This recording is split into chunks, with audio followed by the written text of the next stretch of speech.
धर्म कार्य याला का म्हणतात? धर्म टिकला पाहिजे. कोणत्याही जातीचा माणूस एका ठिकाणी यावा, मांडीला मांडी लावून बसावं.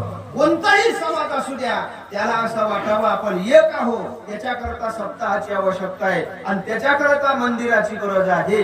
मंदिराच्या पायरीशी सर्व समाजाने एका ठिकाणी यावं, विचाराची देवाणघेवाण करावी आणि असं समजावं आम्ही सारे एक आहो.